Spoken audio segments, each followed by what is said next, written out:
এখন আমরা হিমছড়িতে যাব। ফেরার পথে মেরিন ড্রাইভ রোডে আমাদের বড় একটা বিপদ হতে পারত।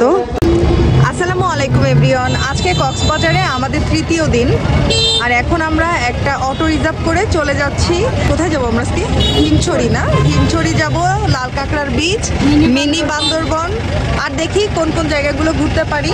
অবশ্যই আপনাদের সাথে শেয়ার করব। তো চলুন যাওয়া যাক। এই যে জ্যামে বসে আছি। আমরা এখন মিনি বান্দরবনের পাহাড়ি রাস্তা দিয়ে উপরে উঠছি। পাহাড়ের আঁকা বাঁকা রাস্তা, অনেক সুন্দর লাগছে।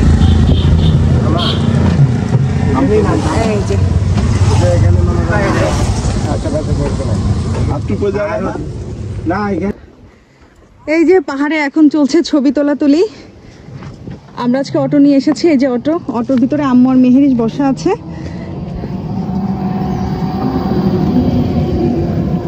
আমরা এখানেই নেমে গিয়েছি, যেহেতু অনেক উপরের রাস্তা, তাই আমরা ভাবলাম হেঁটে হেঁটে যাই। বাবু, কেমন লাগছে?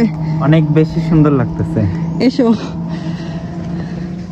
পাহাড়,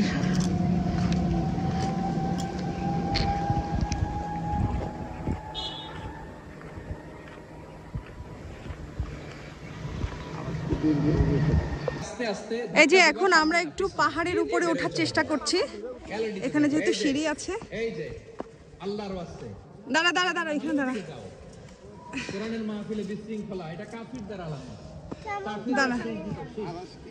আমরা এখন মিনি বান্দরবন থেকে চলে যাচ্ছি। যে কামিনী বাবু আরো কিছু ছবি তুলছে, আর আমরা ছবি তুলে ভিডিও করে এখন এই যে বের হয়ে যাচ্ছি।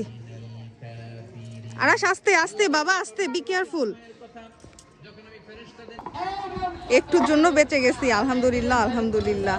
এই যে মিনি বান্দরবন দেখে ফেরার পথে মেরিন ড্রাইভ রোডে আমাদের বড় একটা বিপদ হতে পারতো। তো আলহামদুলিল্লাহ, আল্লাহ অল্পের জন্য বাঁচিয়ে দিয়েছেন আমাদের ইজি বাইকে। যে ইজি বাইকটা আমরা নিয়েছিলাম, ওইটার সামনের চাকাটার পাম্প বাস্ট হয়ে গিয়েছিল।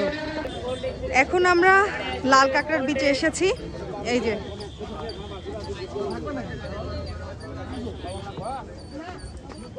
সাথে ঝাউবনও আছে। এই জায়গাটা কিন্তু অনেক সুন্দর।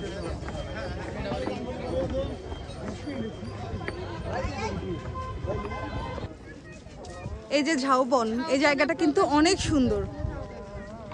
এই যে দুই সাইডে ঝাউবন, আর মাঝখানে হচ্ছে কাঁকড়ার বিচ। আপনারা কেউ আসতে চাইলে এখানে আসতে পারেন, ঘোরার জন্য জায়গাটা বেস্ট। লাল কাঁকড়ার বিচে এসে আমরা ঝাউবনে কিছুক্ষণ ঘুরলাম, ছবি টবি তুললাম, ভিডিও করলাম। এখন আমরা সামনের দিকে এগিয়ে যাচ্ছি। অনেক সুন্দর, তাই না? এদিকের গাছগুলোয় পাতা আছে, ওইদিকের গাছগুলো পাতা ছিল না। ঝাউবন থেকে বের হয়ে যখন এই বীজটা দেখা হয়, অসম্ভব রকমের একটা সুন্দর ফিল হয়। এখানে অনেকেই দেখলাম প্যারাসিলিং করছে। এই যে ওয়াও, দেখতে ভালো লাগছে।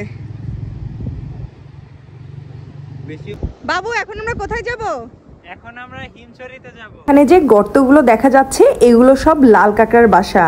অনেক মানুষের গুঞ্জন শুনে কাঁকড়াগুলো সব গর্তে ঢুকে বসে আছে। আমরা একটা কাঁকড়াও দেখতে পারিনি, কিন্তু এই যে কাঁকড়াগুলো যে বালি দিয়ে হেঁটে গিয়েছে, সেই বালিতে ওর পায়ের চিহ্ন রয়ে গিয়েছে। কামিনী বলছে কাঁকড়া তো দেখতে পেলাম না, ওর পায়ের চিহ্ন দেখেই না হয় স্বাদ মিটাই। এখান থেকে সরাসরি আমরা হিমছড়ি চলে গিয়েছিলাম। আমার ফোন বন্ধ হয়ে গিয়েছিল, তাই আমি হিমছড়ির কোনো ভিডিও নিতে পারিনি, সেই জন্য আমি আন্তরিকভাবে দুঃখিত। তবে হিমছড়ির থেকে মিনি বান্দরবন আর লাল কাঁকড়ার বীজটাই আমার কাছে বেশি ভালো লেগেছে।